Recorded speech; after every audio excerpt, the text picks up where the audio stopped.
Hi, welcome to another Facebook Live video on Mental Health on the Mighty, or you might be watching on Depression on the Mighty, or you could possibly be watching on my own website, Dr. Margaret Rutherford, on Facebook. So I want to welcome everyone here. I am Dr. Margaret Rutherford, and I'm a clinical psychologist out of Fayetteville, Arkansas. I've been practicing for about 20 years. And back in November, Mental Health on the Mighty, I'd already done one Facebook live video for them on what I term perfectly hidden depression.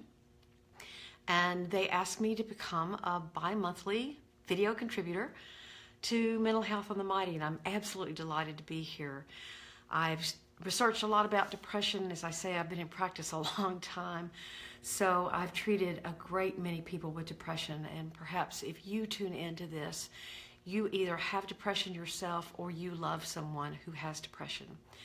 So I really want to welcome you. You all have, I may have some letters after my name, but we all have a bit of wisdom that I would love to share. I would love it if we would share it with each other. Hi, Carrie. I have these because sometimes I'm going to have to look. Oh, your depression is awful. I'm so sorry. I may have to look, but I will try to get to your comments as we can. Let me tell you a little about how I've tried to narrow down this topic. And it's a huge topic, obviously, so it was a little difficult to narrow down. Thanks for the thumbs up and the hearts, by the way. I've thought about three different topics. The first one being, if you're in a committed relationship, if you're in a marriage, how does that depression affect your marriage, and how can you talk about it? We're coming up to Valentine's Day. That's like the holidays, anniversaries, birthdays. It's often very hard when you're depressed to actually engage and want to do anything with anybody. So I want to talk a little bit about how to manage that. The second thing I want to talk about is how loneliness and depression commingle. What's different about them? Obviously, loneliness is about the lack of a relationship, and perhaps you've ended one or you've never been in one. So we're going to talk a little bit about loneliness and depression. And then, hi, Sarah. And then the third thing, I'll read that in just, your friend passed away from suicide. Oh my gosh, I'm so sorry. We've had locally here a suicide as well, just recently, within the weekend. So I'm so sorry to hear that.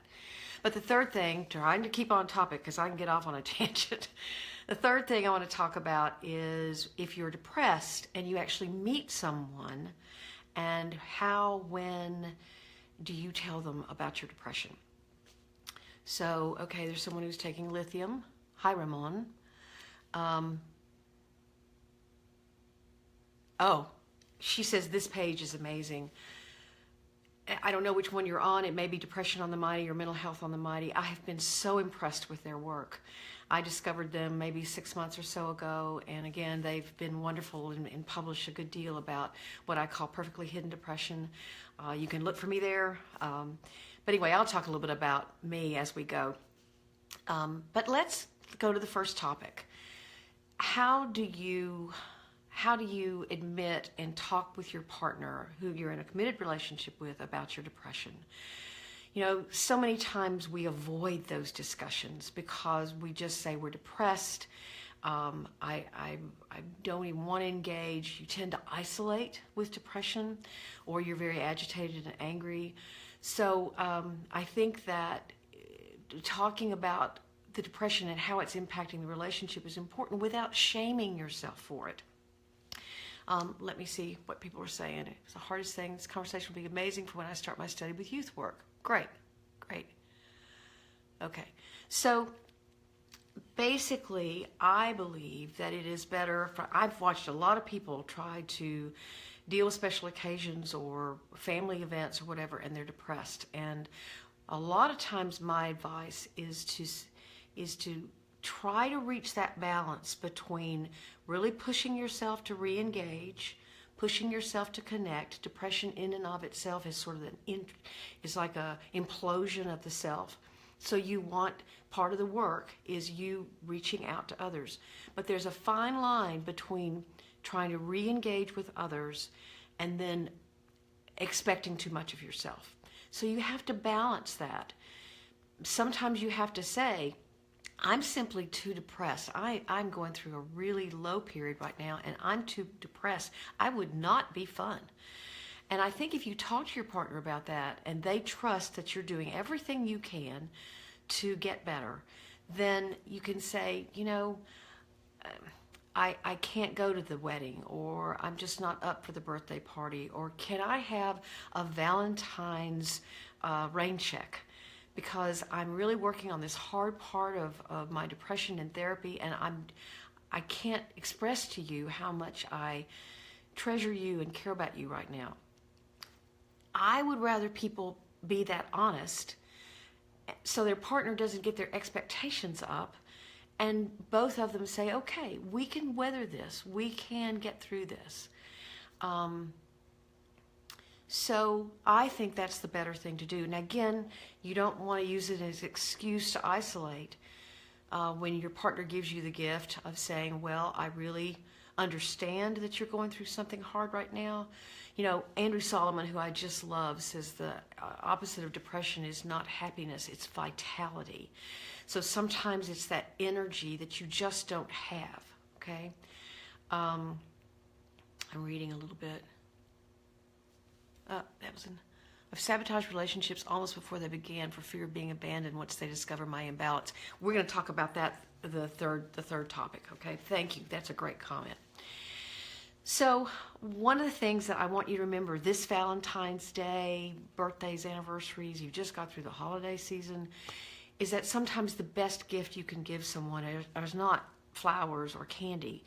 It's that you are getting better with your depression. That's sometimes the best gift you can give, okay?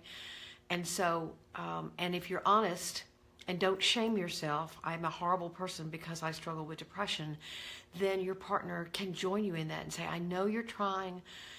Valentine's Day isn't really all that important to me, or we'll make Valentine's Day in April. We'll be creative. But you have to communicate about it first. Sometimes it is difficult to understand that your depression is having an impact on the people that you love. Michael Yapko talks about it in Hand Me Down Blues, which is a great book. And so that depression can be kind of catching in a family, and if one person is depressed, that a lot of, it can seep into the family. So you want to just do your best and seek treatment, maybe do medication, exercise. Probably if you're watching this, you already have depression, or you've struggled with it, or someone you love has. So a lot of the treatment, and it can be very difficult, especially with recurrent depression. So I think it's important for the relationship to understand that and respect that. Let me read another comment. The person I dated before used to say, you don't know how hard your depression is on me. It hurts so much. I never chose to have it. That's right. And I know you didn't choose to have it. Again, we're getting some questions. Let's just go on and jump to the third topic, and we'll come back to loneliness, okay? So because we're getting a lot of comments about how you talk to someone, maybe that you're not committed to, but that you've started dating or is interested in a boyfriend or a girlfriend. And what the last comment was someone who said, I tried to let my partner know that I was depressed, and then they blamed it on me. They believed I was causing it somehow. If you have classic depression, bipolar illness, seasonal affective disorder, the depression that goes along with PTSD, obviously you are not causing it. And that is an ignorance factor on a lot of people's parts. So you can educate. One of the things that I wrote about a couple of weeks ago, actually in a post that you might want to look at, my website is drmargaretrutherford.com. That's the original name of drmargaretrutherford.com. And it was about loving someone with recurrent depression. It was a case study of a guy that came in with his wife who had depression.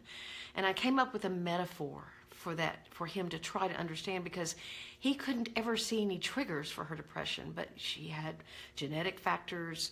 She had bariatric surgery, and she struggled with her weight. She was struggling with empty nest, and just some self-esteem issues that would trigger depression every now and then.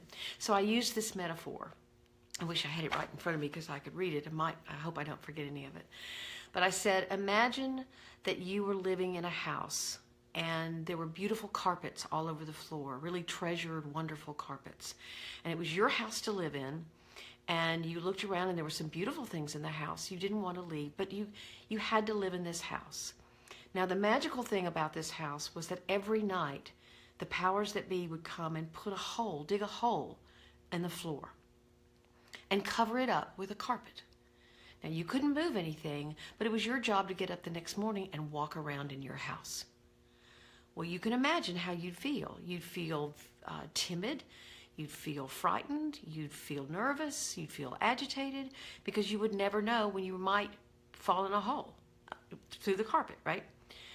So you would gradually, if you didn't fall in a hole, get kind of, cocky, like, okay, I got this. This whole thing is not going to bug me, right?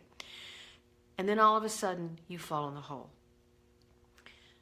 That's what people who have recurrent depression feel like. They never know when the next trigger. Now, they can get good at identifying triggers, but sometimes you just don't know what the next trigger is going to be, and you fall in the hole. Now, you get better at getting out of the hole. You can, at least, with appropriate treatment, medication, whatever works for you, enough sleep, then you can get better at falling in the hole.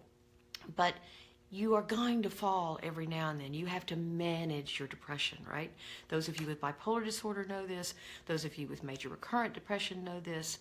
So it's a hard concept. But the guy looked at me, and he had tears in his eyes, and he said, oh, I get it. I get it. So maybe that will be helpful to you. Let me read another comment. After my suicide attempt, I broke up with my ex-boyfriend because I didn't feel stable enough, so it would be fair enough for him to have to deal with it. How can I, as a person who will be in other relationships, whatever. So you're talking about it not being fair for someone to be in a relationship with you when you have severe depression. Well,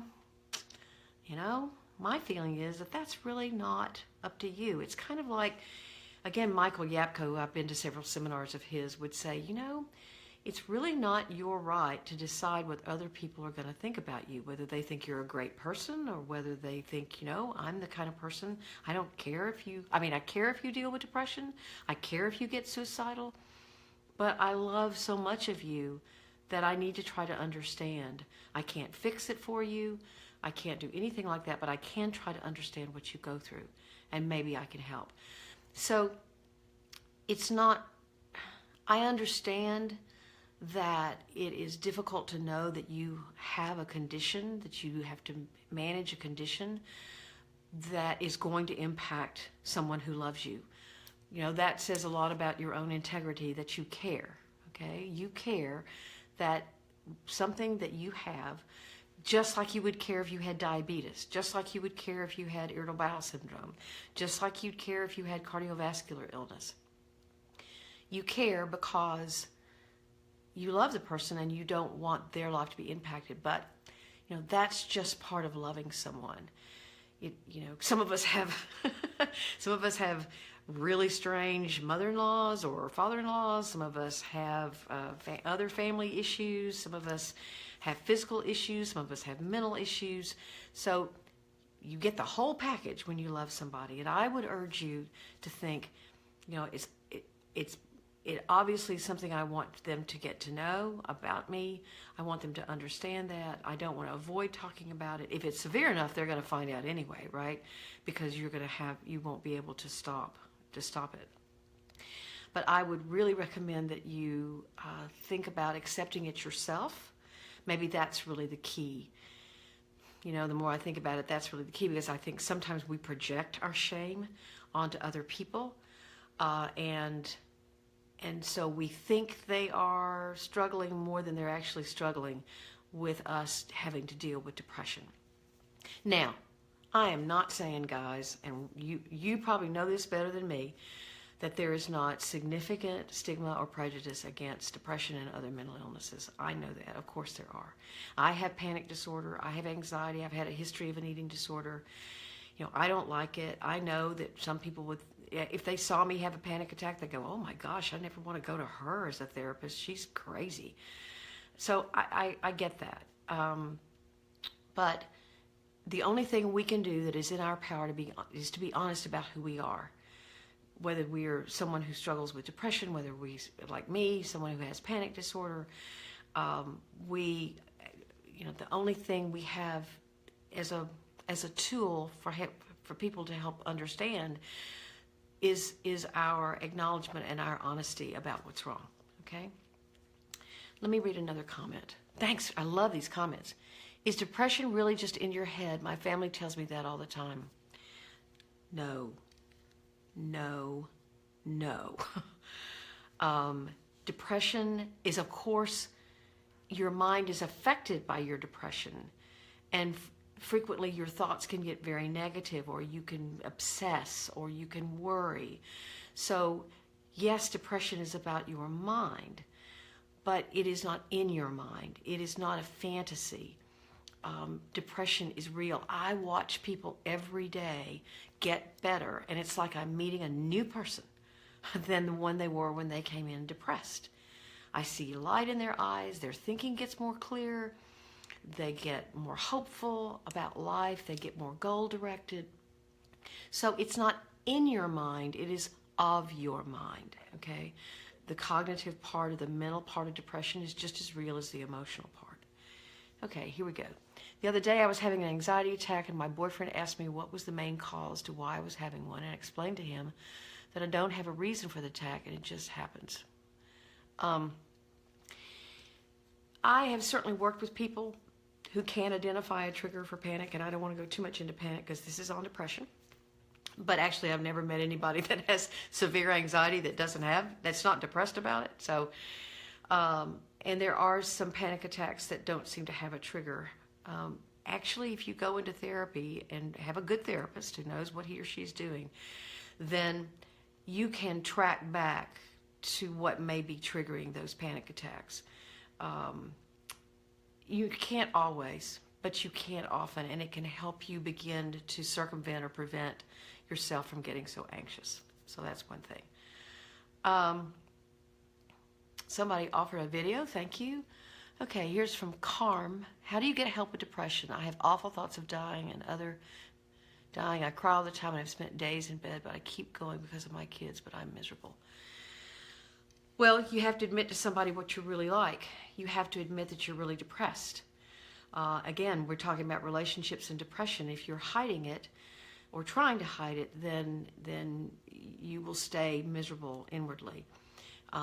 Again, I've done a good deal of writing and researching on perfectly hidden depression, and I don't know, that doesn't necessarily sound exactly what you're struggling with, but you have to reach out to someone, because if your depression is getting worse and you're isolating and not wanting to get out of bed and that kind of thing, which are pretty serious signs of depression, then you're not advocating for yourself.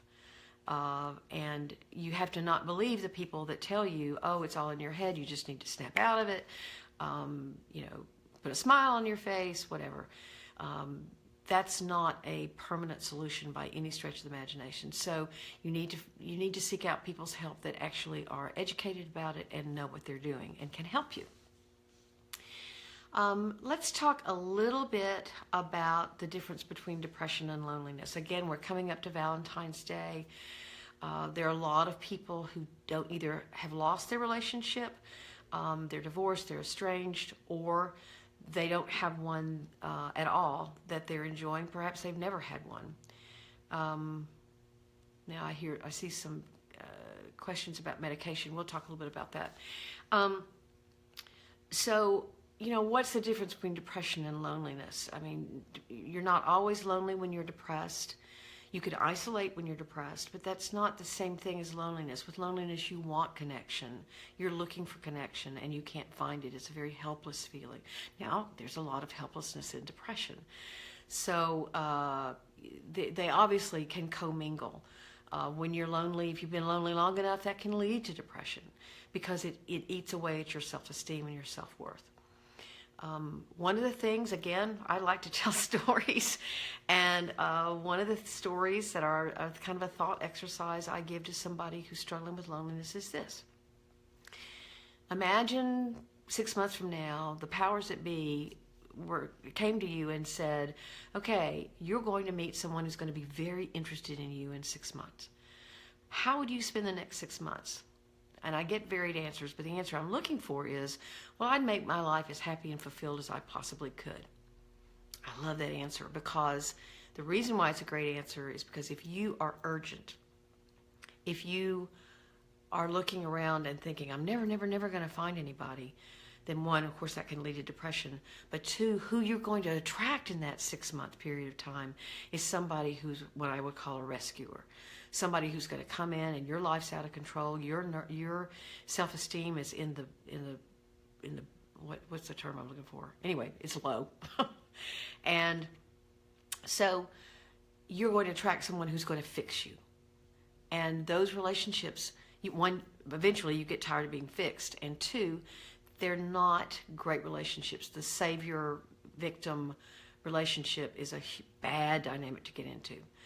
So one of the things about trying to deal with loneliness is recognize that there are things you have control over, and that you have to tolerate the ambiguity of not know. If you do it successfully, and don't let it depress you, is you have to tolerate that ambiguity of not knowing when someone may come along. I want to say, too, that I think depression and loneliness have a sense of alienation in common, meaning that when you're depressed, you look out on other people and their lives are going great and yours isn't. I think loneliness is somewhat like that you see other people as having connections in their lives that you don't have. So that sense of alienation, of not having what other people have. And that can be really devastating. So focusing on what you do have is important. Let me read some more comments. Just always be there and be open when she's ready to talk. Sometimes we don't want to talk. We can't explain, feel ashamed, or feel I don't want the other person to suffer. Yeah. Okay. Have you ever gotten mad and you call somebody and you're really, really mad, and then they get madder than you? And you get kind of uncomfortable, like, well, wait a minute, and you actually start defending the person you're angry with. When someone takes on your depression, that's not helpful. You have to educate them that you want them to listen, but it's not helpful to you for them to get sadder or more emotional than you are. Their job is to support you. And they can't fix you. Again, like I said a few minutes ago, they cannot fix you. They cannot make you less depressed. That is up to you. They can support you getting the treatment you need. They can babysit the kids while you go into therapy. They can take some of your responsibilities that are just overwhelming for the moment and help you with them. And then your job is to really work on your depression. Your job is to read. Your job is to journal. Your job is to go to therapy. Your job is to consider medication or take medication. Your job is to exercise. Your job is to meditate and be mindful. Your job is to do whatever you can to try to get that depression more manageable. Okay? One more. I have a question. With depression, you said it's important to go to a professional who knows how to handle and help you through it. What if you don't have the money to get to that professional? Okay. Well, and I volunteer at the free health clinic called Welcome Health here in Northwest Arkansas, and there are free health clinics all over everywhere. So they also often are staffed with mental health professionals. There are community centers. We also have one here, Ozark Guidance Center, that charges, I think, $10 a session for people. You look, yes, maybe you can't see the therapist that everybody sees or whatever, but you can get some help, okay? Again, you could have 2 or 3 sessions with somebody that really knows what they're doing, and they can get you started on the right path, on at least a path that's different than one you're on that's not working, okay? So I know that money is an issue. In fact, I did a study, a couple of years now, and money was always the second reason why people said they wouldn't come into therapy. So I get it, and yet, other things, your depression has an emotional cost to you. So I can't, make your decisions for you, but you can look for free health clinics. You can go to YouTube and look at YouTube videos. You can listen to TED Talks. You can, Andrew Solomon, who I mentioned before, has a wonderful TED Talk. You can go to the library and get books. If you adopt a victim stance, like, well, I don't have any money, so I can't do anything about it, then you are not advocating for yourself, okay? Is there full recovery from conversion disorder, and what does that look like? Okay, well, conversion disorder is a whole nother topic, so I actually did my dissertation on conversion disorders, but they are complicated to explain. Complete recovery, that's tough, but there is treatment for conversion disorder. I'm afraid my teacher will hurt me when I say that depression is the reason why I didn't do my thesis. I think she'll laugh at me and shout at me or say, stop making excuses. She might.